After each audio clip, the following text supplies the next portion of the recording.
اعوذ باللہ من الشیطان الرجیم بسم اللہ الرحمن الرحیم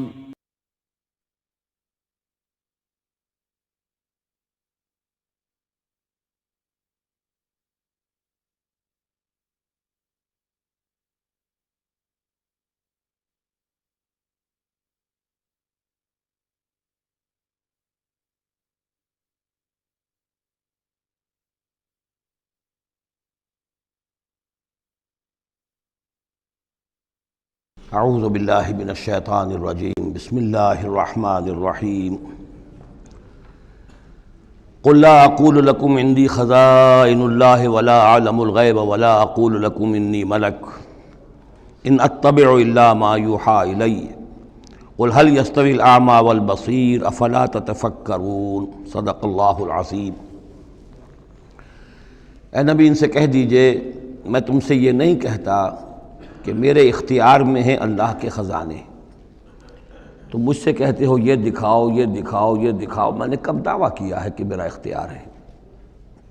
کسی شخص سے مطالبہ کیا جانا چاہیے اس کے دعوے کے مطابق۔ میں نے الوہیت میں داخل ہونے کا کب دعویٰ کیا؟ میں نے تو دعویٰ کیا ہے کہ میں اللہ کا ایک بندہ ہوں، عام انسان ہوں، بشر ہوں، مجھ پر وحی آئی ہے، مجھے مامور کیا گیا ہے کہ تمہیں متنبہ کر دوں، وہ کام میں کر رہا ہوں۔ لا اقول لکم عندی خزائن اللہ، میں تو نہیں کہتا کہ میرے پاس کوئی اللہ کے خزانے ہیں، میرے اختیار میں ہیں۔ ولا اعلم الغیب، نہ میں نے یہ دعویٰ کیا ہے کہ غیب کا علم مجھے حاصل ہے۔ ولا اقول لکم انی ملک، نہ میں نے تم سے کبھی یہ کہا ہے یا کہتا ہوں کہ میں فرشتہ ہوں۔ ان اتبع الا ما یوحی الی، میں تو بس اتباع کر رہا ہوں اس شے کی کہ جو مجھے طرف وحی کی جا رہی ہے۔ قل هل یستوی الاعمی والبصیر، کہیے تو پھر اب برابر ہو جائیں گے دیکھنے والے اور اندھے؟ افلا تتفکرون، تو کیا تم تفکر نہیں کرتے، غور و فکر سے کام نہیں لیتے؟ وانذر بہ، اب پھر یہاں بہ پر زور دے رہا ہوں میں۔ اے نبی اس قرآن کے ذریعے سے خبردار کر دیجئے، آپ کا کام انذار ہے، تبشیر ہے۔ اوپر آ چکا ہے وما نرسل المرسلین الا مبشرین، پہلے آ چکا ہے اوحی الی ھذا القرآن لانذرکم بہ ومن بلغ، یہاں پھر آیا وانذر بہ الذین یخافون ان یحشروا الی ربہم، خبردار کر دیجئے اس کے ذریعے سے ان لوگوں کو کہ جنہیں واقعتاً کچھ خوف ہے کہ وہ اپنے رب کی طرف لے جائے جائیں گے۔ جیسا کہ میں نے آپ کو بتایا تھا کہ ان میں بھی بہت کم لوگ تھے کہ جو بعث بعد الموت کے منکر تھے، وہ یہ کہتے تھے کہ ہاں ہے، قیامت ہے، اٹھیں گے، اپنے رب کے پاس جائیں گے، لیکن وہاں ہمارے چھڑانے والے ہیں، وہ ہمیں بچا لیں گے۔ وانذر بہ الذین یخافون ان یحشروا الی ربہم لیس لہم من دونہ ولی ولا شفیع، ان کے لیے کوئی نہیں ہوگا اللہ کے سوا، نہ کوئی حمایتی نہ سفارش کرنے والا۔ اپنی ان مغالطوں کو رفع کر لیں، ان غلط فہمیوں کو رفع کر لیں۔ لعلہم یتقون، شاید کہ ان میں تقوی پیدا ہو جائے، شاید کہ وہ ڈر جائیں، شاید کہ خوف پیدا ہو جائے۔ ولا تطرد الذین یدعون ربہم بالغداۃ والعشی یریدون وجہہ، اور مت دھتکاریے آپ ان لوگوں کو کہ جو پکارتے ہیں اپنے رب کو صبح و شام اور وہ اس کی چہرے کے طالب ہیں، اس کی رضا کے جویا ہیں۔ یہ اصل میں اشارہ ہو رہا ہے کہ تمام رسولوں کے ساتھ یہ معاملہ ہوا، خاص طور پر حضرت نوح کے ساتھ بھی، کہ جو بڑے بڑے سرداران ہوتے تھے قوم کے، وہ کہتے تھے کہ اے نوح ہم تو تمہارے پاس آنا چاہتے ہیں، سمجھنا چاہتے ہیں بات کیا ہے، لیکن ہم دیکھتے ہیں جب بھی آئیں تمہارے پاس، تمہاری محفل میں بیٹھے ہوتے ہیں ہمارے کمی کاری ملازم گھٹیا لوگ، اب ہماری شایان نشان نہیں ہے کہ ہم ان کے ساتھ بیٹھیں۔ یہی بات حضور سے کہتے تھے کہ ہم آتے ہیں آپ کے پاس بات سمجھنے کے لیے، یہ آپ کے گرد جو جمگھٹا لگا رہتا ہے یہ ہمارے غلام لوگ ہیں، یہ ہمارے جو ہیں معاشرے کے پست طبقات ہیں، یہ آپ کے آس پاس ہوتے ہیں، تو پھر ہمارے شایان نشان یہ نہیں ہے کہ ہم ان کی موجودگی میں آپ سے بات کریں۔ اس پر جواب دیا جا رہا ہے اے نبی آپ ان کی باتوں سے کوئی اثر نہ لیں، آپ خام خواہ اپنے ان ساتھیوں کو، چاہے وہ غریب ہیں چاہے وہ پست طبقات سے ہیں، لیکن ان کی شان یہ ہے کہ وہ صبح و شام اللہ کو پکارتے ہیں، اللہ سے دعا کرتے ہیں، مناجات کرتے ہیں، تسبیح و تحمید کرتے ہیں، اور وہ اس کے چہرے، اس کے روح انور کے طالب ہیں، وہ اس کے رضا چاہتے ہیں، اس کی خوشی چاہتے ہیں۔ انہوں نے اپنی زندگی جو ہے من یشری نفسہ ابتغاء مرضات اللہ، یہ تو وہ لوگ ہیں جنہوں نے اپنی جانیں جو ہے اللہ کی رضا جوئی کے لیے، اللہ کی رضا حاصل کرنے کے لیے تج دی ہیں۔ ما علیک من حسابہم من شیء، آپ کے ذمے ان کے حساب میں سے کچھ نہیں ہے۔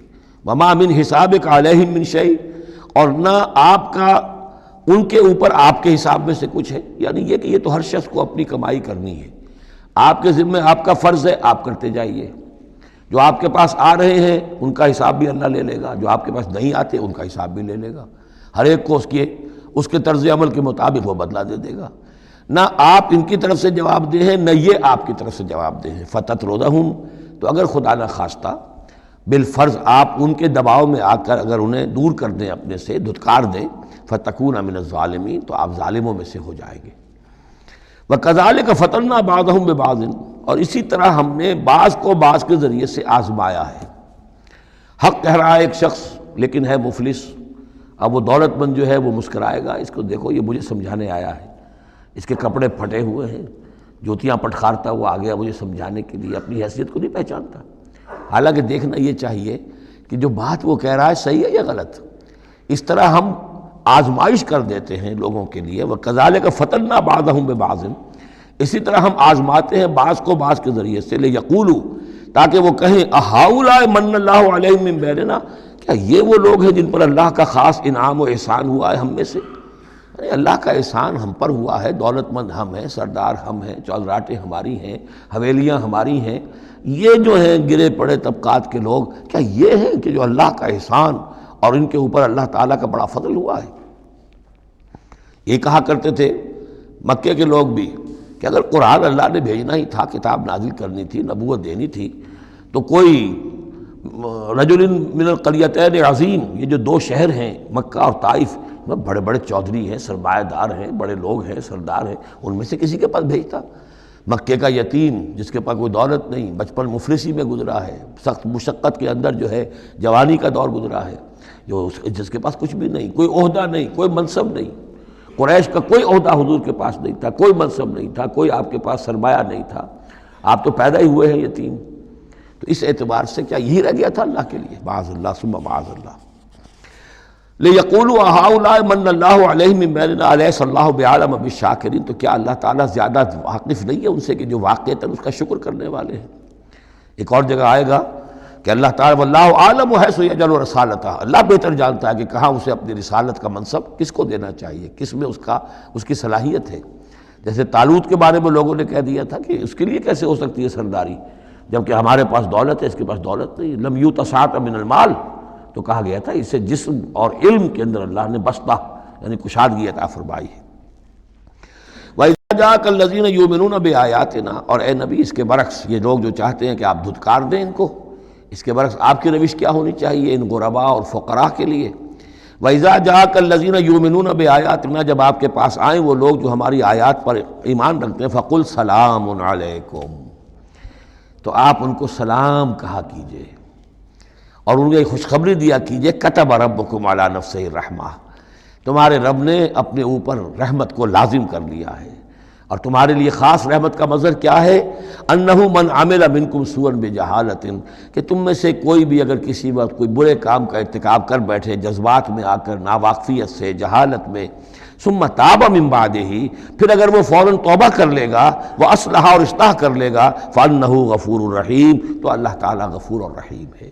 یہ تمہارے لیے مزید خوشخبری ہے، تہنیت اللہ کی طرف سے، قل سلام علیکم کتب ربکم علی نفسہ الرحمہ انہ من عمل منکم سوءا بجہالۃ ثم تاب من بعدہ واصلح فانہ غفور الرحیم۔ وکذالک نفصل الآیات، آگے محذوف ہے لفظ لیتفکروا بہا ولتستبین سبیل المجرمین، اسی طرح ہم اپنی آیات کی تفصیل بیان کرتے ہیں تاکہ یہ لوگ ان پر غور کریں، تفکر کریں، اور جب غور کریں گے، تفکر کریں گے، تو مجرموں کا راستہ ان کے سامنے کھل کر آ جائے گا کہ جس راستے پر ہم جا رہے ہیں وہ واقعتاً مجرموں کا راستہ ہے۔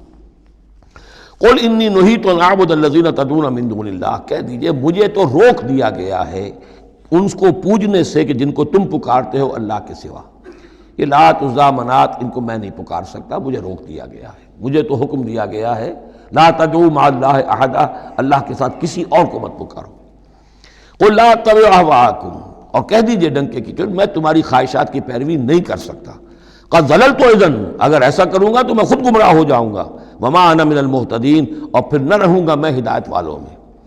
قل انی علی بینۃ من ربی، اب اس کو ذرا نوٹ کر لیجئے کہہ دیجئے کہ میں تو اپنے رب کی طرف سے ایک بڑی بینہ پر ہوں، میں جس راستے پر چل رہا ہوں روشن راستہ ہے، میں اس کا باطن بھی جانتا ہوں، اس کی حقیقت بھی مجھ پر منکشف ہے۔ اور یہ بینہ اصل میں کیا ہے، یہ جا کر آگے سورہ ہود میں یہ بات زیادہ کھلے گی کہ بینہ جو ہے وہ ایک عام انسان کے لیے دو چیزوں سے بنتی ہے، فطرت سلیمہ، جیسا کہ میں نے شروع میں عرض کیا تھا آپ سے، فطرت سلیمہ، عقل سلیم، اس سے انسان ایک حد تک آ گیا، پھر اللہ کی وحی جو آئی اس نے تصدیق کر دی، یہ بینہ بن گیا۔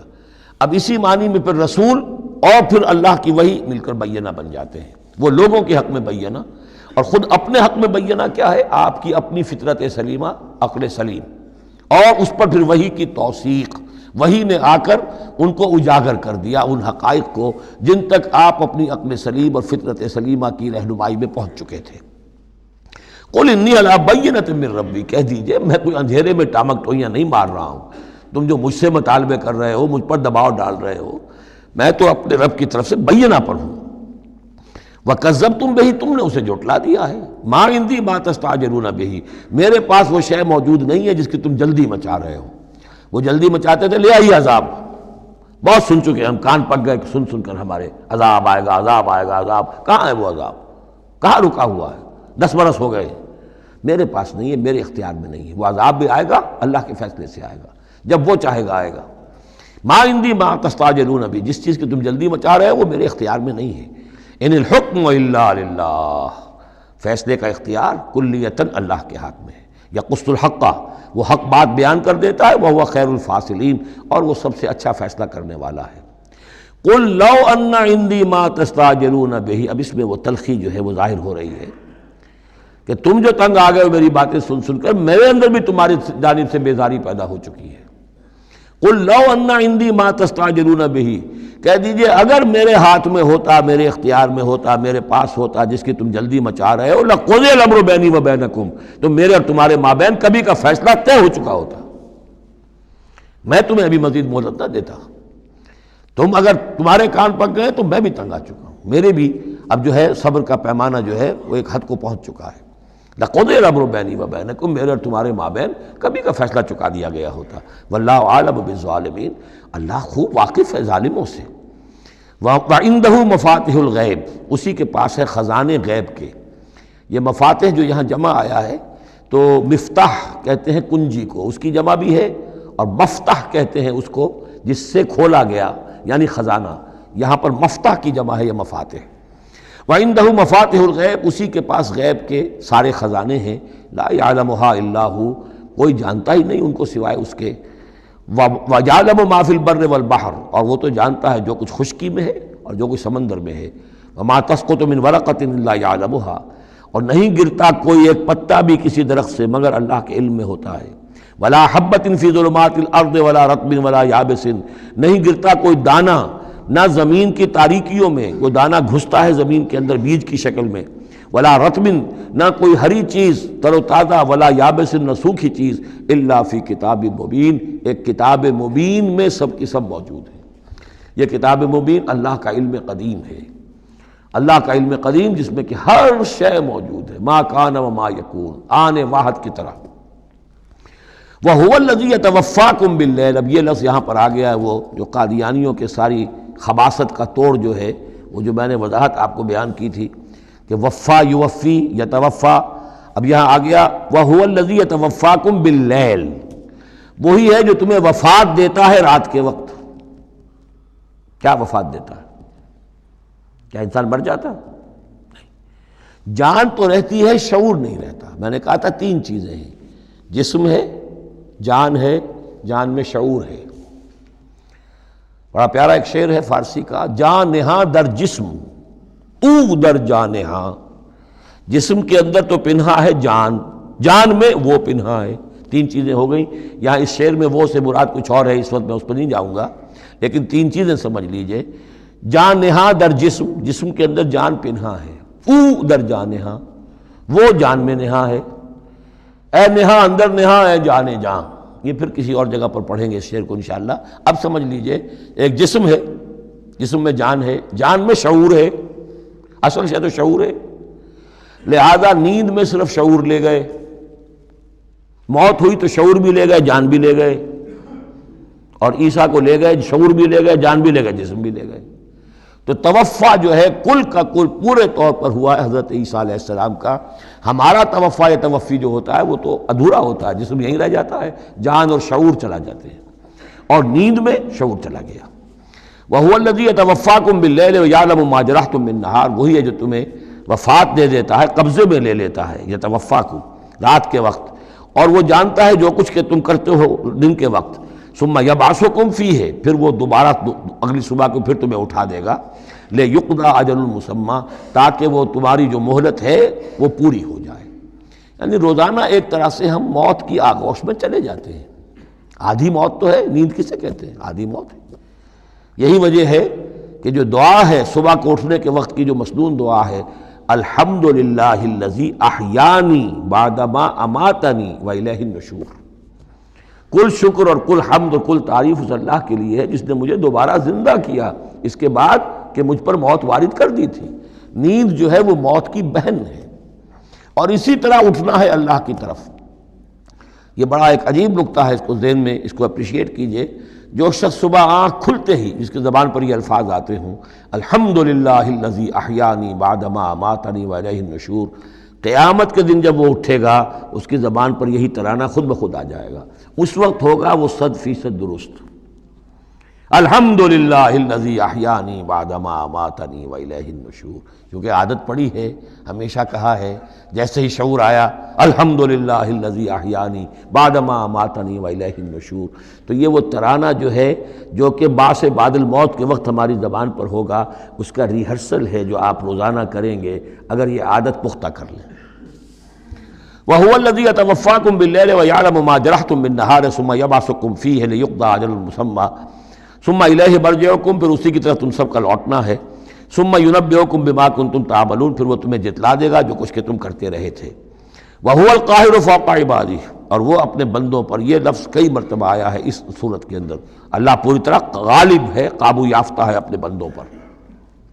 وَيُرْسِلُ عَلَيْكُمْ حَفَظًا، اور وہ تم پر نگہبان بھیجتا رہتا ہے۔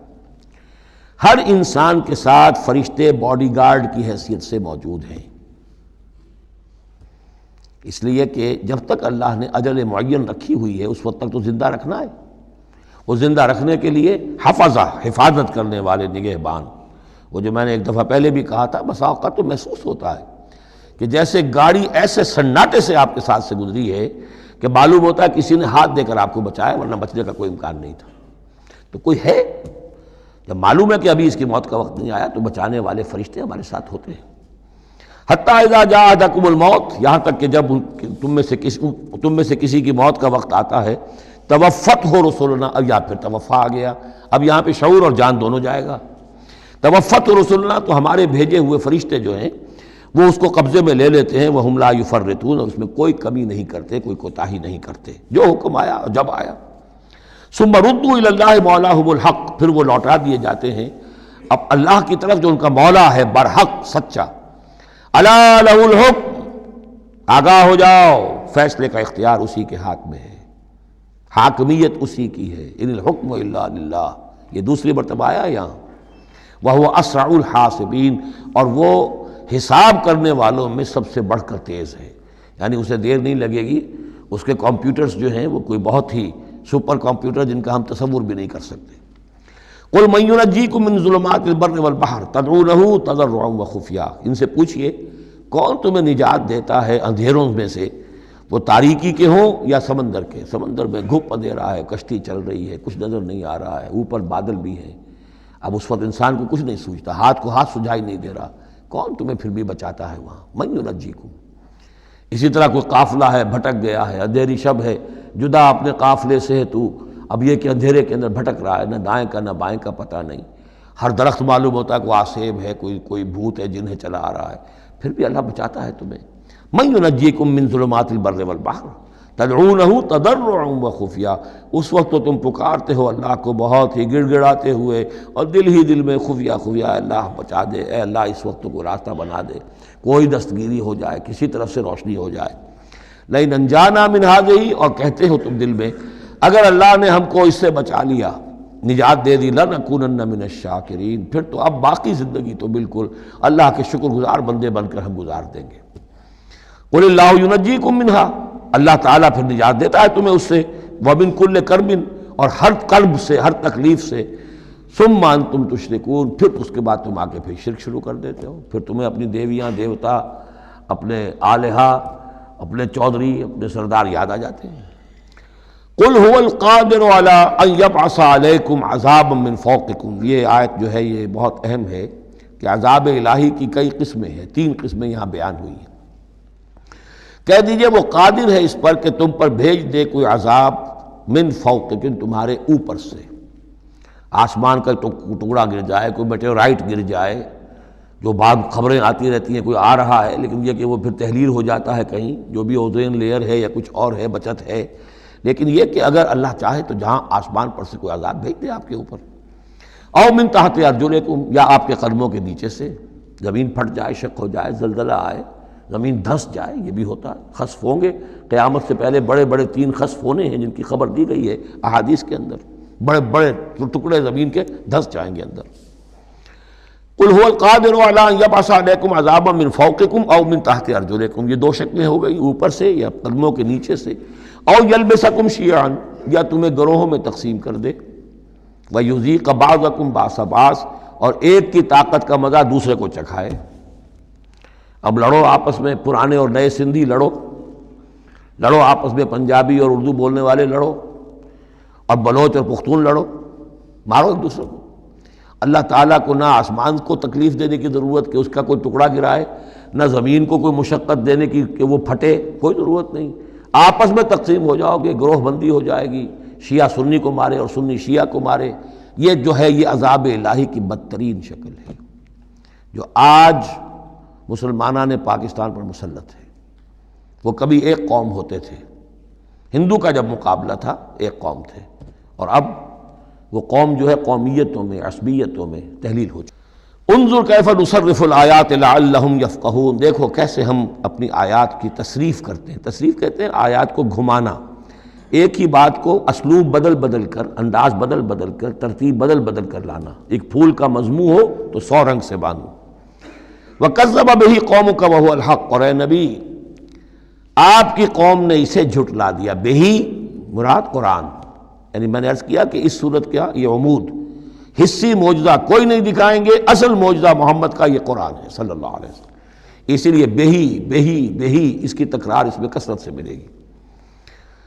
وَكَذَّبَ بِهِ قَوْمُكَ وَهُوَ الْحَقُّ، یہ قرآن الحق ہے، لیکن اے نبی آپ کی قوم نے اس کو جھٹلا دیا ہے۔ قُلْ لَسْتُ عَلَيْكُمْ بِوَكِيلٍ، ان سے کہہ دیجئے میں اب تمہارا ذمہ دار نہیں ہوں، اب میں نہیں کہہ سکتا کہ کب اللہ کے عذاب کا بند جو ہے وہ کھل جائے اور تمہارے اوپر وہ عذاب ہلاکت جو ہے وہ آ جائے۔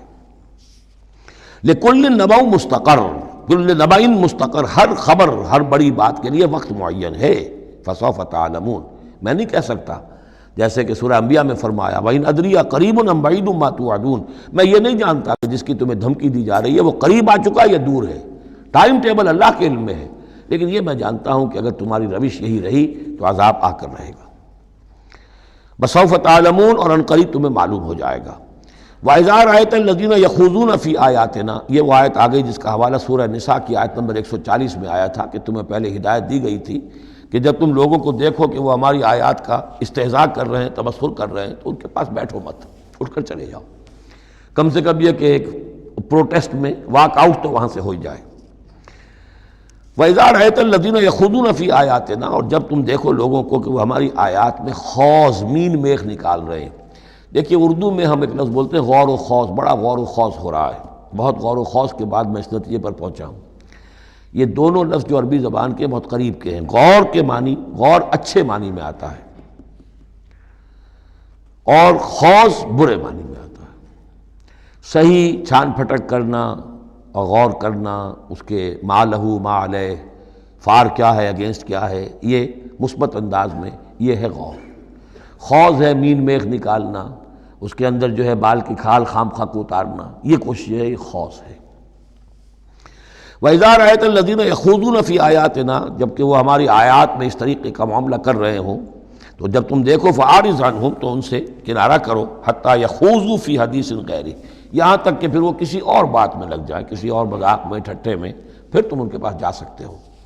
وَإِمَّا يُنْسِيَنَّكَ الشَّيْطَانُ فَلَا تَقْعُدْ بَعْدَ الذِّكْرَىٰ، اور اگر تمہیں شیطان بھلا دے، تم بیٹھے ہوئے تھے وہاں، گفتگو شروع ہوئی، کچھ دیر تک تمہیں احساس نہیں ہوا کہ یہ تو اس کام میں لگ گئے ہیں، تو تمہیں یاد نہیں آیا، لیکن فَلَا تَقْعُدْ بَعْدَ الذِّكْرَىٰ، جب یاد آ جائے تو مت بیٹھو ان کے ساتھ، مع القوم الظالمین، ان ظالموں کے ساتھ، پھر وہاں سے واک آؤٹ کرو احتجاجاً، اور پھر یہ البتہ منتظر رہو، چونکہ دعوت و تبلیغ کے لیے پھر تمہیں آنا ہے۔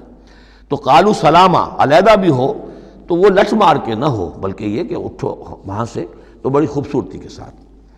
وَمَا عَلَى الَّذِينَ يَتَّقُونَ مِنْ حِسَابِهِم مِّن شَيْءٍ، اور یقیناً جو لوگ اللہ کی تقویٰ کی روش اختیار کرتے ہیں ان پر ان کے حساب کی کوئی ذمہ داری نہیں ہے، وَلَٰكِنْ ذِكْرَىٰ لَعَلَّهُمْ يَتَّقُونَ، لیکن یہ یاد دہانی ہے تاکہ وہ تقویٰ اختیار کریں۔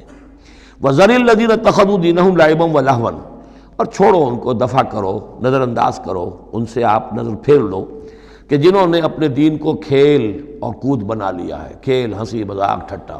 بہت سے لوگ اب بھی مل جائیں گے آپ کو دین کے معاملے میں کبھی سنجیدہ ہوتے ہی نہیں، دین کی بات اگر شروع ہوگی تو وہ اسے استہزاء میں، تمسخر میں، ٹٹ بٹس میں، اینیکڈوٹس میں، یہ واقعات یوں ہو گیا تھا، یہ ایسا تھا، اس میں اس کو جو ہے وہ بالکل ختم کر دیں گے۔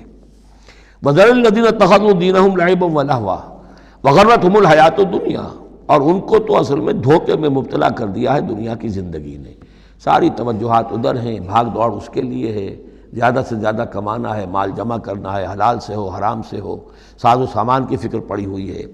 وَذَكِّرْ بِهِ، اب پھر بہی کو نوٹ کیجئے، تذکیر کیجئے، اس کے قرآن کے ذریعے سے تذکیر کیجئے، جیسے کہ سورہ قاف کی آخری آیت ہے فَذَكِّرْ بِالْقُرْآنِ مَنْ يَخَافُ وَعِيدٍ، قرآن کے ذریعے سے تذکیر کیجئے اس شخص کو کہ جس کے اندر کچھ خوف ہے اللہ کے وعدے کا اور اللہ کی وعید کا۔ تو یہاں بھی آیا کہ آپ ان کو چھوڑیے، وَذَكِّرْ بِهِ أَن تُبْصَرَ نَفْسٌ بِمَا كَسَبَتْ، اس قرآن کے ذریعے سے انہیں تذکیر کرائیے، یاد دہانی کرائیے کہ مبادا کوئی شخص گرفتار ہو جائے اپنے کرتوتوں کے عوض، وہ وقت نہ آ جائے کہ تم اپنی رنگ رلیوں اور کرتوتوں کے عوض رہن رکھے جاؤ، گرفتار ہو جاؤ۔ لیس لہا من دون اللہ ولی ولا شفیع، پھر اس کے لیے اللہ کے سوا کوئی نہیں ہوگا، یا اللہ کے مقابلے میں اللہ سے بچانے والا کوئی نہیں ہوگا، نہ کوئی ولی اور نہ شفیع۔ دیکھیں دوسری مرتبہ کیٹیگوریکل ڈینائل شفیع کی آیت الکرسی کے ضمن میں عرض کر چکا ہوں، بیشتر مقامات پر قرآن مجید میں کیٹیگوریکل ڈینائل ہے، کوئی شفاعت نہیں۔ البتہ ہے ایک شفاعت کا، ایک شفاعت حقہ کی ایک حیثیت ہے، اس کو سمجھنے کی ضرورت ہے، اس کی شرائط ہیں، اس کی لیمٹس ہیں۔ اگر ان شرائط اور لیمٹ سے آزاد کر دیں گے تو پھر یہ ہے کہ وہ شفاعت کا جو تصور ہے ایمان بالآخرت کی نفی کر دے گا، پھر کوئی فائدہ ہی نہیں، ڈر کائے گا۔ جب چھڑوانے والے ہیں جو چاہو کرو، جو بھی کچھ ہے، لیکن تیرے محبوب کی امت میں ہے، شرابی ہیں، زانی ہیں، بدماش ہیں، چور ہیں، ڈاکو ہیں، حرام خور ہیں، غبن کرتے ہیں، جو بھی کچھ ہے، لیکن تیرے محبوب کی امت میں ہے، تو اگر تو اسی پر کوئی معاملہ طے ہونا ہے تو خام خواہ کاہے کو آدمی ہاتھ روکے، بابر بعیش کوش کے عالم دوبارہ نیست، پھر تو جو عیش کر سکتے ہو کرو، جہاں آج پڑتا ہے کیوں روکتے ہو؟ تو سیدھی سیدھی بات ہے۔ لیس لہا من دون اللہ ولی ولا شفیع وان تعدل کل عدل، یہ وہی عدل آ گیا، اور اگر فدیہ دینا چاہیں کل کا کل فدیہ، لا یؤخذ منہا، نہیں قبول کیا جائے گا۔ واتقوا یوما لا تجزی نفس عن نفس شیئا ولا یقبل منہا شفاعۃ ولا یؤخذ منہا عدل ولا هم ینصرون، جو یہ 2 مرتبہ سورہ بقرہ میں آ چکا ہے۔ اولئک الذین ابسلوا بما کسبوا، یہ لوگ تو اب گرفتار ہو چکے ہیں اپنی کرتوتوں کے عوض، اب یہ رہن ہے۔ لہم شراب من حمیم، ان کے لیے تو ہے پینے کے لیے تو کھولتا ہوا پانی، وعذاب علیم بما کانوا یکفرون، اور دردناک عذاب ہوگا ان کے کفر کی پاداش میں۔ قل اندعو من دون اللہ ما لا ينفعنا ولا يضرنا، اے نبی ان سے کہیے کیا ہم پکاریں اللہ کو چھوڑ کر ان چیزوں کو جو نہ ہمیں نفع پہنچا سکتی ہے نہ نقصان۔ یہ بت کیا نفع پہنچائیں گے تمہیں، کیا نقصان پہنچائیں گے، خود اپنی حفاظت کر نہیں سکتے، اپنی مکھیاں اڑا نہیں سکتے، ان کو پکارتے ہو، ان کے سامنے سجدے کرتے ہو، ان کو متھے ٹیکتے ہو۔ اندعو من دون اللہ ما لا ينفعنا ولا يضرنا، خیر بت کی بات تو ہو گئی بہت ہی واضح، باقی بھی اس کائنات کے اندر کوئی کسی کے لیے نہ خیر کے پر قدرت رکھتا ہے نہ شر پر، الا باللہ۔ لا حول ولا قوت الا باللہ، یہ یقین ہو جائے تب توحید مکمل ہوگی۔ پھر کس کے سامنے آدمی سر جھکائے خام خواہ، کس کے آگے اپنی عزت نفس پیش کرے، اس کا دھیلا کرے؟ کسی کے ہاتھ میں اختیار ہے ہی نہیں۔ لا حول ولا قوت الا باللہ۔ حدیث میں آیا ہے، حضرت عبداللہ ابن عباس کو مخاطب کر کے کہا ہے کہ اے نوجوان، اس بات کو اچھی طرح جان لے، اگر تمام دنیا کے انسان مل کر چاہیں، اولکم و آخرکم و انسکم و جنکم، کہ تمہیں کوئی فائدہ پہنچا دیں، نہیں پہنچا سکتے جب تک کہ اللہ نہ چاہے، اور تمام انسان چاہیں تمہیں کوئی نقصان پہنچا دیں، نہیں پہنچا سکتے جب تک اللہ نہ چاہے۔ تو پھر یک درگیر و محکم گیر پکارو اللہ کو، کسی اور کو پکارنے کا، کسی اور سے سوال کرنے کا، کسی اور سے ڈرنے کا، کسی اور سے التجائیں کرنے کا، کسی اور کا استغاثہ کرنے کا، دہائی دینے کا کیا فائدہ؟ قل ندعو من دون اللہ ما لا ينفعنا ولا يضرنا ونرد على اعقابنا، اور ہم جو ہے اپنی ایڑیوں کے بل لوٹا دیے جائیں، بعد اذ ہدانا اللہ، جبکہ ہمیں تو اللہ نے ہدایت دے دی ہے۔ کالذی استہوتہ الشیاطین فی الارض حیران، کیا اس طرح کے آدمی ہم بن جائیں کہ جن کو شیاطین نے، جنوں نے کسی جنگل میں بیابان میں اس کی مت مار دی ہو، راستہ بھلا دیا ہو، اب اسے کچھ نظر نہیں آ رہا۔ لہو اصحاب یدعونہ الی الہدی ائتنا، ہیں اس کے ساتھی جو اس کو پکار رہے ہیں کہ آؤ ہماری طرف، ہدایت کی طرف آؤ، ہمارے پاس آؤ۔ قل ان ھدی اللہ ھو الھدی، یہ نقشہ کھینچ دیا گیا ہے جماعتی زندگی کی کتنی برکت ہے۔ آپ اکیلے ہو، کہیں بھٹک گئے ہو، تو پھر یہ کہ آپ کے لیے سیدھے راستے پر آنا بہت مشکل ہو جائے گا۔ جماعتی زندگی ہے، ساتھی ہیں، جس کو کہا ہے سورہ توبہ میں کونوا مع الصادقین، معیت اختیار کرو، رہو ساتھ سچوں کے۔ کسی وقت ہوتا ہے انسان کو کوئی ایسی آزمائش پیش آ گئی ہے، اس کا دماغ چکرا گیا ہے، گھوم گیا ہے، نہیں سمجھ میں آ رہا، راستہ نہیں نکل رہا، مشکل بڑی آ گئی ہے، ایک طرف حرام ہے لیکن یہ ہے کہ دباؤ کو بہت پڑ رہا ہے، گھر والوں کا پڑ رہا ہے، بچوں کا پڑ رہا ہے، بیوی کا پڑ رہا ہے، راستہ غلط ہے۔ اس میں یہ ہے کہ ایسے وقت میں بسا اوقات پھر اگر رفقا ہیں، ساتھی ہیں، آپ کے کامریڈز ہیں، آپ کے کولیگز ہیں، اس کے ساتھ وہ پکارتے ہیں، ساتھ ہاتھ جو ہے آپ کا تھام کر آپ کو سہارا دیتے ہیں۔ قل ان ھدی اللہ ھو الھدی، یقیناً ہدایت کہہ دیجئے اللہ ہی کی ہدایت اصل ہدایت ہے۔ وَأُمِرْنَا لِنُسْلِمَ لِرَبِّ الْعَالَمِينَ، اور ہمیں تو حکم یہ ہوا ہے کہ ہم تمام جہانوں کے پروردگار کی تابع داری اختیار کریں اور فرما برداری اختیار کریں۔ وَنَقِيمُ الصَّلَاةَ وَاتَّقُوهُ، اور یہ کہ نماز قائم کرو اور اس کا اللہ کا تقوی اختیار کرو۔ وَهُوَ الَّذِي إِلَيْهِ تُحْشَرُونَ، اور وہی ہے جس کی طرف کہ تمہیں جمع کر دیا جائے گا۔ وَهُوَ الَّذِي خَلَقَ السَّمَاوَاتِ وَالْأَرْضَ بِالْحَقِّ، اور وہی ہے جس نے آسمان اور زمین بنائے ہیں حق کے ساتھ۔ یہاں حق کے کیا معنی ہے؟ ود اے پرپس، یہ بیکار نہیں ہے۔ ربنا ما خلقت ھذا باطلا، اے رب ہمارے، تو نے یہ سب باطل نہیں بنایا، بیکار نہیں بنایا، بے مقصد نہیں بنایا۔ سورہ آل عمران کی آخری رکوع کی جو وہ دعا ہے، بلکہ باطل کے مقابلے میں کیا؟ حق۔ وَهُوَ الَّذِي خَلَقَ السَّمَاوَاتِ وَالْأَرْضَ بِالْحَقِّ وَيَوْمَ يَقُولُ كُن فَيَكُونُ، اور جس دن وہ کہے گا ہو جا، وہ ہو جائے گا۔ کیا ہو جائے گا؟ جب وہ چاہے گا اس کائنات کو لپیٹ بھی دے گا، اسی نے بنایا ہے حق کے ساتھ، اور اسی کے حکم سے یہ لپٹ جائے گی۔ آگے چل کر آئے گا یوم نطوی السماء کطی السجل للکتب، جس دن کہ ہم تمام خلاؤں کو اور فضاؤں کو اور آسمانوں کو، ان سب کو ایسے لپیٹ دیں گے جیسے کہ تم کتابوں کا طومار لپیٹ لیتے ہو۔ والسماوات مطویات بیمینہ، تمام یہ خلا اور سما یہ سب اللہ کے داہنے ہاتھ میں لپٹے ہوئے ہوں گے۔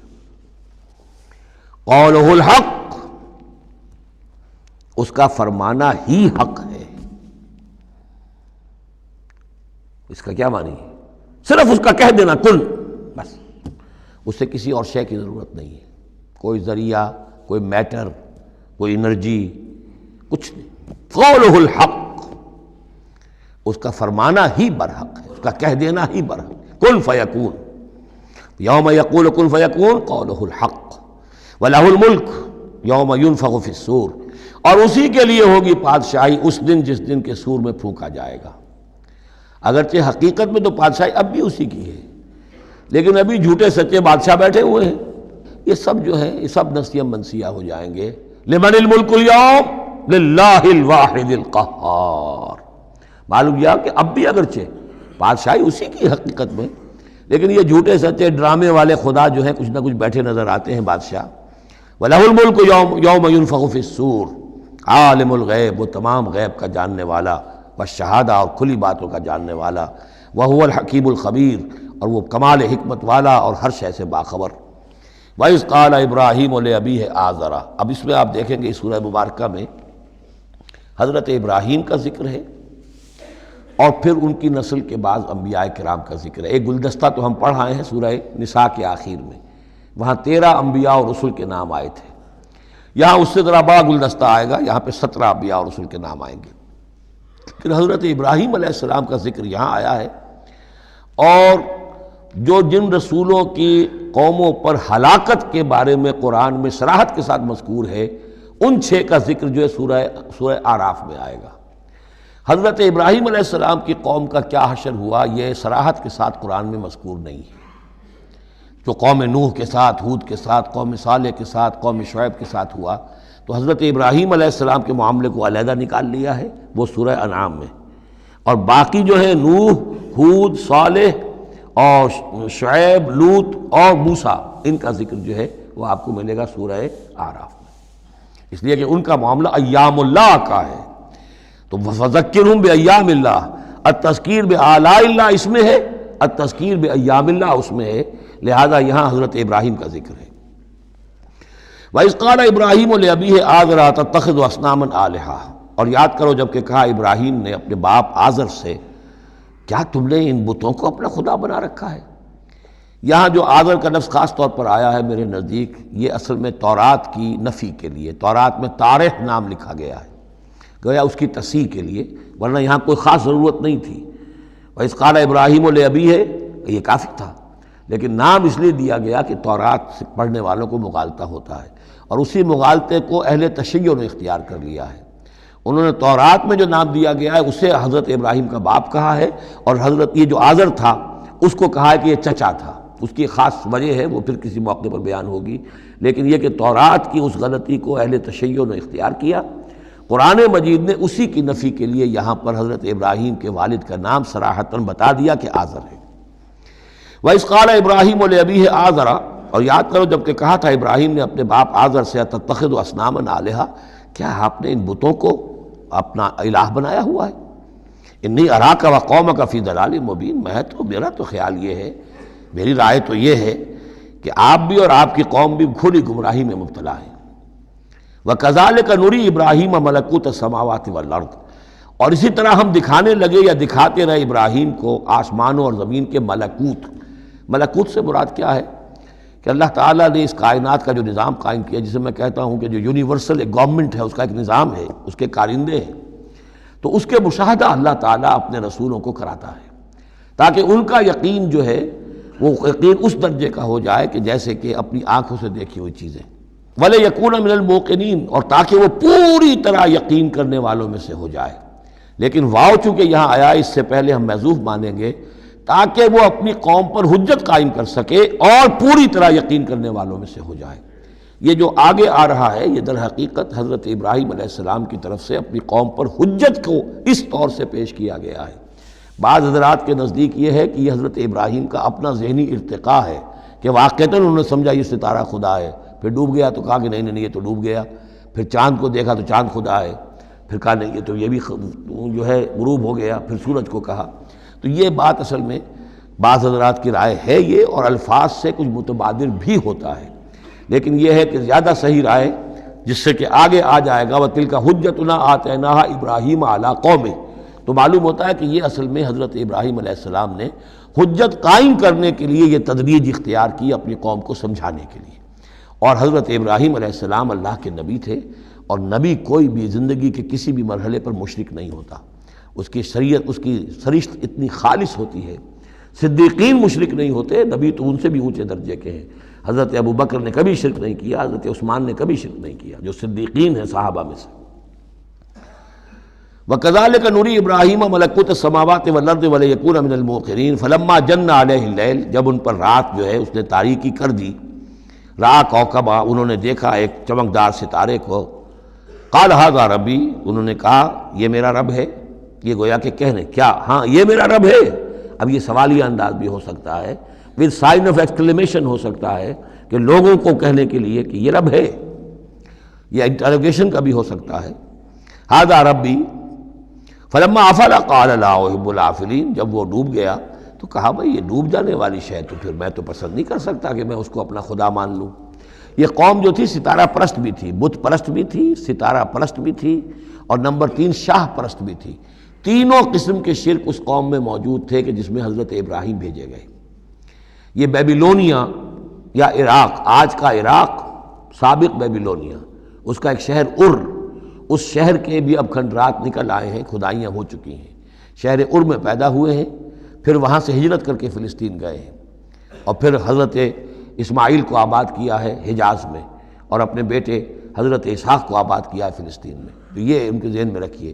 اور اس وقت عراق میں یہ شرک جو ہے گھٹا ٹوپ اندھیرے تھے کہ ان کے یہاں بت پرستی بھی تھی، ستارہ پرستی بھی تھی، اور تیسرے یہ کہ بادشاہ بھی نمرود جو تھا وہ یہ کہتا تھا کہ میں خدا ہوں۔ اس کا مکالمہ جو ہے جو اس نے کیا تھا محاجہ حضرت ابراہیم سے، وہ سورہ بقرہ میں ہم پڑھ چکے ہیں۔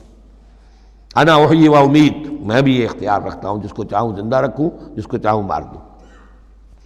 فلما رأى القمر بازغا، جب انہوں نے دیکھا چاند چمکتا ہوا، قال ھذا ربی، کہا ہاں یہ معلوم ہوتا ہے کہ یہ ہے رب۔ فلما افل قال لئن لم يهدنی ربی، جب وہ بھی ڈوب گیا، غائب ہو گیا، تو انہوں نے کہا کہ اگر میرے رب نے مجھے ہدایت نہ دی تو پھر میں تو قوم ضالین میں سے ہو جاؤں گا۔ گویا کہ ابھی یہ الفاظ ہیں کہ جن سے اشارہ ہوتا ہے کہ شاید ابھی ان کا اپنا ذہنی اور فکری ارتقاء ہو رہا ہے۔ میں نے کہا تھا کہ الفاظ سے متبادر ہوتا ہے، لیکن یہ کہ ان دونوں چیزوں کو، دونوں سائڈز کو ناپ تول کر جو رائے بنتی ہے وہ دوسری ہے۔ فلما رأى الشمس بازغۃ، جب دیکھا سورج بہت چمکدار، قال ھذا ربی ھذا اکبر، تو فرمایا ہاں یہ ہے رب، یہ سب سے بڑا ہے۔ فلما افلت، جب وہ بھی ڈوب گیا، قال یا قوم انی بریء مما تشرکون، انہوں نے کہا اے میری قوم کے لوگوں، میں تو بری ہوں، اعلان برات کرتا ہوں ان سب سے جنہیں تم شریک ٹھہرا رہے ہو۔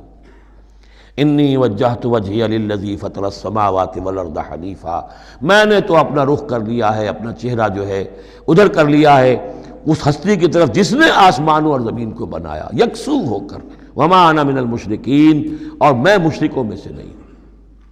وحاجہ قومہ، اب اس پر محاجہ کیا ان سے ان کی قوم نے، وہ حجت بازی شروع کر دی، یہ تم نے کیا کہہ دیا؟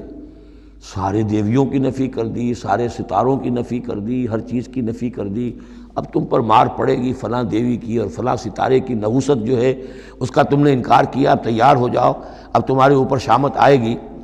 قال تحاجونی فی اللہ وقد ہدان، انہوں نے فرمایا مجھ سے محاجہ کر رہے، حجت بازو کر رہے اللہ کے بارے میں، جبکہ اس نے تو مجھے ہدایت دے دی ہے، مجھے تو اللہ نے ہدایت دی ہے۔ ولا اخاف ما تشرکون بہ، اور مجھے کوئی خوف نہیں ان ہستیوں کا جنہیں تم شریک ٹھہرا رہے ہو، مجھے کوئی خوف نہیں۔ الا ان یشاء ربی شیئا، ہاں اللہ کو چاہے میرے ساتھ کہ کوئی تکلیف مجھے آ جائے، کوئی آزمائش آ جائے تو ٹھیک ہے، میرا رب ہے، لیکن مجھے کوئی کسی کا ڈر نہیں، نہ تمہارے کسی دیوی کا، نہ دیوتا کا، نہ کسی ستارے کی نحوست کا، اور نہ کسی اور کا۔ لا اخاف ما تشرکون بہ، تم جس کا مجھے ڈراوا دے رہے ہو مجھے ان میں سے کسی کا کوئی خوف نہیں۔ الا ان یشاء ربی شیئا، اللہ یہ کہ میرا رب میرے لیے کچھ چاہے جو چاہے۔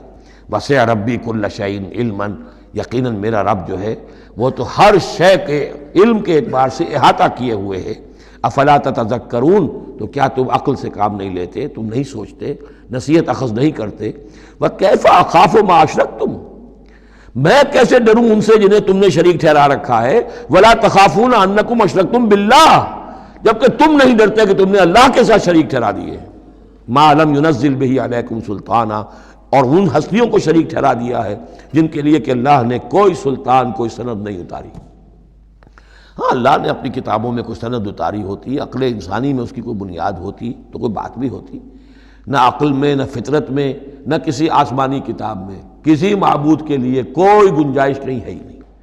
وَكَيْفَ أَخَافُ مَا أَشْرَكْتُمْ وَلَا تَخَافُونَ أَنَّكُمْ أَشْرَكْتُمْ بِاللَّهِ مَا لَمْ يُنَزِّلْ بِهِ عَلَيْكُمْ سُلْطَانًا فَأَيُّ الْفَرِيقَيْنِ أَحَقُّ بِالْأَمْنِ إِن كُنتُمْ تَعْلَمُونَ، تو اگر تم علم رکھتے ہو تو بتاؤ دونوں فریقین میں سے، یعنی ایک موحد ہے، ایک اللہ واحد پر ایمان رکھتا ہے، ساری قوت اس کے ہاتھ میں، سارا اقتدار اس کا ہے، ہر شے اس کے قبضہ قدرت میں، ایک وہ ہیں کہ جو اس کو ماننے کے ساتھ ساتھ کچھ اور چھوٹے دیوی دیوتا سینکڑوں جو ہیں وہ ان کو بھی مانتے ہیں۔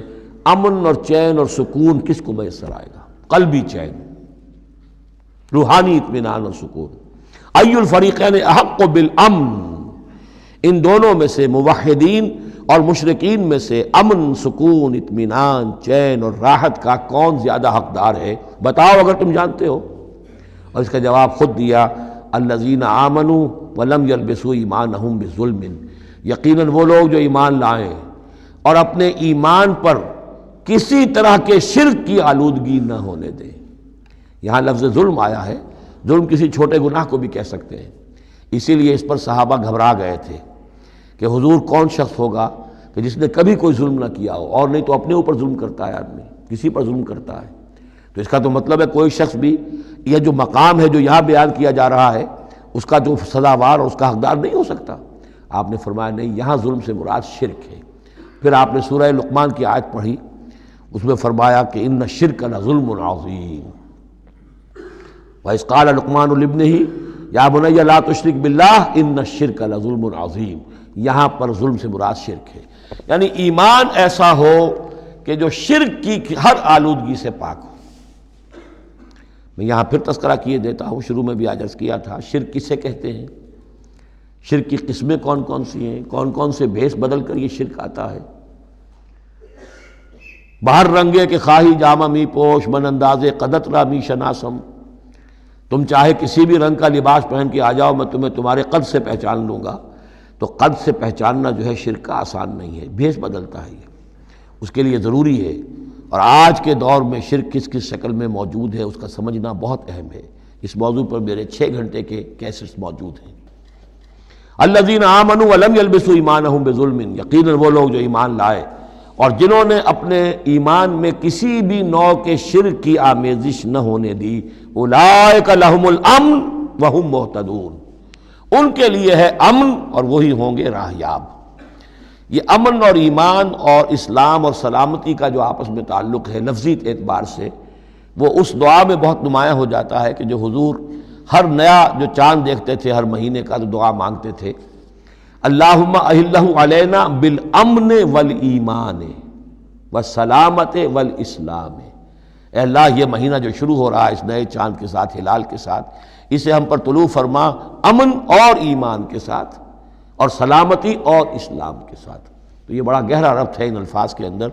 میرا چھوٹا سا کتابچہ ہے قرآن اور امن عالم، آج سے شاید کوئی میں سمجھتا ہوں کہ 30-32 سال پہلے کی تقریر تھی میری، لیکن وہ ان موضوعات پر میں سمجھتا ہوں کہ بہت مختصر لیکن بہت مفید ہے۔ فرمایا وَتِلْكَ حُجَّتُنَا آتَيْنَاهَا إِبْرَاهِيمَ عَلَىٰ قَوْمِهِ، اس کا میں حوالہ دے رہا تھا۔ یہ پوری سرگوشت بیان کر کے اب فرمایا یہ ہماری وہ حجت تھی جو ہم نے ابراہیم کو عطا کی اس کے قوم کے خلاف۔ یہ سارا محاجہ حضرت ابراہیم اپنی قوم سے کر رہے تھے۔ بظاہر اس کو توریہ کہتے ہیں، ایک ہوتا ہے جھوٹ بولنا، ایک ہوتا ہے توریہ۔ توریہ یہ ہے کہ آپ کہیں کوئی بات ایسی کہ جو جھوٹ تو نہیں ہے لیکن جس سے سننے والا مغالطے میں مبتلا ہو جائے۔ مثلا حضرت شیخ الہند رحمۃ اللہ علیہ کا واقعہ ہے، جس زمانے میں ان کے وارنٹ نکلے ہوئے تھے اور وہ حرمین شریفین میں تھے، مکہ مکرمہ میں تھے، وارنٹ نکلا ہوا ہے اور شریف حسین والی مکہ جو ہے اس کے سپاہی ڈھونڈتے پھر رہے ہیں کہ کہاں ہے وہ مولوی ہندوستانی جو ہے جو باغی ہے انگریزوں کا، اس کو پکڑا جائے۔ اب یہ ایک جگہ پر یہ کہیں کھڑے ہوئے تھے تو ایک شرطے نے آ کر جو وہاں کا سپاہی تھا پوچھا ان کے بارے میں محمود الحسن کو جانتے ہو؟ کہ یہاں جانتا ہوں۔ وہ کہاں ہے؟ محمود الحسن کہاں ہے؟ تھوڑا سا 2 قدم پیچھے ہٹ کے کہا ابھی یہیں تھے۔ جھوٹ تو نہیں بولا نا، 2 قدم پیچھے ہٹ کر کہا ابھی یہیں تھے، بالکل سچ بولا۔ اس نے سمجھا ابھی یہیں تھے، دوڑا ادھر، دوڑ گیا اپنے نکل گئے۔ اس کا نام ہے توریہ۔ یہ جھوٹ بھی نہیں ہے لیکن یہ کہ سننے والے کو مغالطہ بھی ہو گیا۔ اصل میں حضرت ابراہیم علیہ السلام کے کلام میں یہ توریہ کا انداز جو ہے وہ بہت ہے، تاکہ لوگوں کو جیسے جب بتوں کو سب کو توڑ دیا تو کہا کہ اس نے توڑا ہوگا، یہ جو بڑا ہے جو صحیح سالم کھڑا ہوا بڑا بت، اور تیشہ بھی جو ہے جس سے توڑا تھا سب کو وہ اس کی گردن میں لگا دیا کہ یہ جو ہے جو آلہ ہے، آلہ واردات بھی اسی کے پاس سے برآمد ہو رہا ہے اور یہ سالم ہے، باقی سب ٹوٹ گئے ہیں، تو قرائن کی شہادت بھی ہے کہ یہی ہے، پکڑو اس کو۔ تو یہ ہوتا ہے ان کو سمجھانے کے لیے کہ وہ سوچیں، دروں بینی پر آمادہ ہو جائیں۔ تو یہ ہے میرے نزدیک ان آیات کا محل یہ ہے۔ وَتِلْكَ حُجَّتُنَا آتَيْنَاهَا إِبْرَاهِيمَ عَلَىٰ قَوْمِهِ، اور یہ ہماری وہ دلیل تھی جو ہم نے عطا فرمائی ابراہیم کو اس کی قوم کے خلاف۔ نرفع درجات من نشاء، ہم بلند کرتے ہیں درجے جن کے چاہتے ہیں۔ اب ظاہر بات ہے یہاں کہنے کا مقصد یہ ہم نے ابراہیم کے درجے بہت بلند کیے۔ ان ربک حکیم علیم، یقیناً تیرا رب حکیم اور علیم ہے۔ وَوَهَبْنَا لَهُ اسحاق وَيَعْقُوب، اب وہ گلدستہ شروع ہو رہا ہے، اور ہم نے اسے عطا فرمایا اسحاق جیسا بیٹا، یعقوب جیسا پوتا، کلن ہدینا، سب کو ہم نے ہدایت دی، وَنُوحًا ہدینا من قبل، اور نوح کو ہم نے ہدایت دی تھی ان سے بھی پہلے، ومن ذریتہ، اور ان کی اولاد میں سے، حضرت ابراہیم کی اولاد میں سے، داؤد و سلیمان و ایوب و یوسف و موسیٰ و ہارون، کیسے کیسے عظیم نبی ہم نے اٹھائے، داؤد جیسا بادشاہ، سلیمان جیسا بادشاہ، ایوب اور یوسف اور موسیٰ اور ہارون۔ وَكَذَلِكَ نَجْزِي الْمُحْسِنِينَ، اسی طرح ہم بدلہ دیتے ہیں محسنین کو۔ یہ لوگ ظاہر بات ہے کہ ایمان کی اس بلند ترین منزل پر فائز تھے جس کو ہم پڑھا ہے سورہ مائدہ میں کہ ثُمَّ اتَّقَوْا وَأَحْسَنُوا وَاللَّهُ يُحِبُّ الْمُحْسِنِينَ، وَزَكَرِيَّا وَيَحْيَا وَعِیسیٰ وَإِلیاس، مزید برآں زکریا جیسے نبی، یحییٰ جیسے نبی، عیسیٰ علیہ السلام، وإلیاس کل من الصالحین، یہ سب کے سب نیک بختوں میں سے تھے۔ وإسماعیل وَالْیسع وَیونس وَلوطا، اور اسماعیل اور الیسع اور یونس اور لوط، وَكُلًّا فَضَّلْنَا عَلَى الْعَالَمِینَ، سب کو ہم نے تمام جہان والوں پر فضیلت دی۔ وَمِنْ آبائِهِمْ، اور ان کے آباء و اجداد میں سے بھی، وَذُرِّيَّاتِهِمْ، اور ان کی نسلوں میں سے بھی، وَإِخْوَانِهِمْ، اور ان کے بھائیوں میں سے بھی، وَاجْتَبَيْنَاهُمْ، ہم نے ان کو چن لیا، پسند کر لیا، سلیکٹ کر لیا، وَهَدَيْنَاهُمْ إِلَىٰ صِرَاطٍ مُسْتَقِيمٍ، اور ہم نے ان کو ہدایت دی سیدھے راستے کی طرف۔ ذَلِكَ هُدَى اللَّهِ يَهْدِي بِهِ مَن يَشَاءُ مِنْ عِبَادِهِ، یہ اللہ کی وہ ہدایت ہے جس کی وہ ہدایت بخشتا ہے جس کو چاہتا ہے اپنے بندوں میں سے۔ وَلَوْ أَشْرَكُوا، اور اگر بالفرض وہ بھی شرک کرتے، لَحَبِطَ عَنْهُمْ مَا كَانُوا يَعْمَلُونَ، ان کے بھی سارے اعمال حبط ہو جاتے۔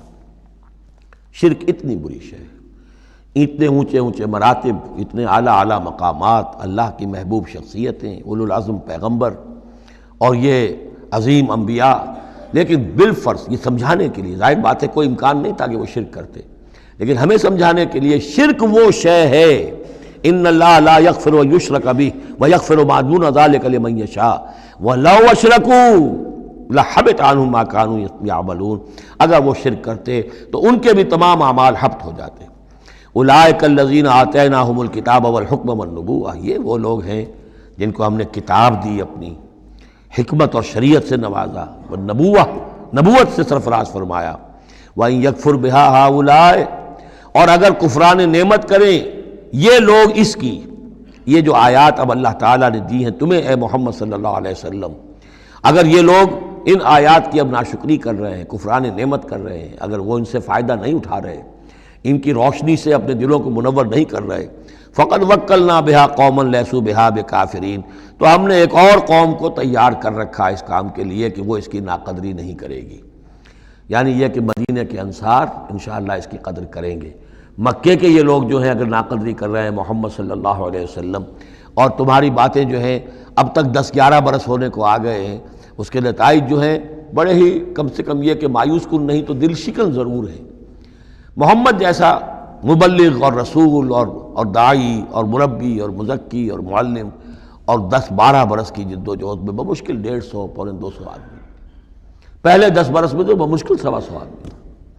تو یہ ہے کہ اس اعتبار سے فَإِن يَكْفُرْ بِهَا هَؤُلَاءِ، اگر یہ لوگ کفران نعمت کر رہے ہیں ان کا، فقد وکلنا بِهَا، تو ہم نے کچھ مقرر کر دیے ہیں کچھ اور لوگ، قومن، ایک ایسی قوم، لیسوا بِهَا بکافرین، جو ان کی شاید جو اس کی ناشکری نہیں کریں گے۔ کچھ پتہ نہیں یہ ہماری جو دعوت رجوع القرآن ہے جو کہاں کہاں پھیل رہی ہے، تو یہ بہرحال یہ آیت بڑی اہم ہے اس اعتبار سے، آج کے دور میں خاص طور پر یہ ہے کہ کوئی مایوسی انسان کو ہونی نہیں چاہیے۔ ہمیں تو پتہ بھی نہیں ہے کہ کہاں کہاں یہ بات پھیل رہی ہے، ممکن ہی نہیں ہے مجھے معلوم ہو کہ میرے کیسٹ کہاں کہاں پہنچ گئے۔ وہ تو جہاں کہیں بھی جاتا ہوں، دیکھتا ہوں، سنتا ہوں، کوئی کہتا ہے میرے پاس 300 کیسٹ آپ کے ہیں، کوئی کو ملتا ہے میرے پاس اتنے کیسٹ آپ کے ہیں، میں سنتا ہوں۔ تو اب یہ دعوت پھیل رہی ہے، اب یہ میں نہیں کہہ سکتا کہ کس جگہ پر یہ جڑ پکڑے زمین کے اندر، اور یہ انقلابی دعوت جو ہے قرآن کی وہ وہاں ایک تناور درخت بنے، ایک تحریک زبردست انقلابی اٹھے۔ فَإِن يَكْفُرْ بِهَا هَؤُلَاءِ فَقَدْ وَكَّلْنَا بِهَا قَوْمًا لَيْسُوا بِهَا بِكَافِرِينَ، اگر یہ اس کی ناقدری کر رہے ہیں تو اے نبی آپ آزردہ خاطر نہ ہو، ہم نے ایک اور قوم کو تیار کر لیا ہے کہ وہ اس کی ناقدری نہیں کریں گے۔ اولئک الذین ھدی اللہ فبہداہ مقتدہ، یہ وہ لوگ ہیں جن کو اللہ نے ہدایت دی تھی۔ یہ 17 نام جو اوپر ہم نے پڑھے ہیں، فرمایا کہ اللہ فرما رہا ہے ہم نے انہیں ہدایت دی تھی، فبہداہ مقتدہ، تو آپ بھی ان کی ہدایت کی پیروی کیجئے۔ یہ بہت اہم نقطہ ہے جو یہاں پر نوٹ کر لینے کا ہے کہ جو بھی سابقہ انبیاء کے معاملات کہیں آئیں اور ان کی نفی نہ آئے، وہ چیز گویا کہ ہم مسلمانوں کے لیے بھی وہ چیز جو ہے وہ اس قابل ہے کہ ہم اس کی اتباع کریں، اس کی پیروی کریں، اس کو مانیں۔ چنانچہ اسی اعتبار سے یہ رجم اور قتل مرتد، یہ 2 سزائیں جو ہیں یہ ہمارے ہاں اہل سنت نے اور سب تمام مسلمانوں نے یہ لی ہے کہ رجم کی سزا قرآن میں نہیں ہے، یہ سابق شریعت کی سزا ہے جس کو حضور نے برقرار رکھا ہے۔ قتل مرتد کا ذکر بھی قرآن مجید میں نہیں ہے، ایک بھی سابق امت کے اندر سابق شریعت کی سزا ہے جس کو برقرار رکھا گیا ہے۔ جب تک کسی شے کی نفی نہ ہو جائے سابق جو بھی شریعت ہے اس کی، اس وقت تک یہ ہے کہ وہ چیز بھی لاگو رہے گی۔ فرمایا اولئک الذین ھدی اللہ فبہداہ مقتدہ قل لا اسألکم علیہ اجرا، اور کہہ دیجئے کہ میں تم سے اس پر کسی اجر کا طالب نہیں ہوں، میں نے تم سے کوئی محنتانہ کبھی طلب نہیں کیا، تم سے کوئی معاوضہ نہیں مانگا۔ ان هو الا ذکریٰ للعالمین، یہ نہیں ہے مگر تمام جہان والوں کے لیے یاد دہانی ہے، نصیحت ہے۔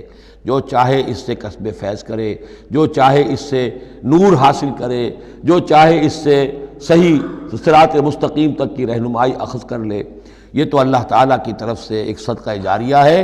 ان هو الا ذکریٰ للعالمین، یاد دہانی اور نصیحت ہے تمام جہان والوں کے لیے۔ بارک اللہ لی ولکم فی القرآن العظیم ونفعنی وإیاکم بالآیات والذکر الحکیم۔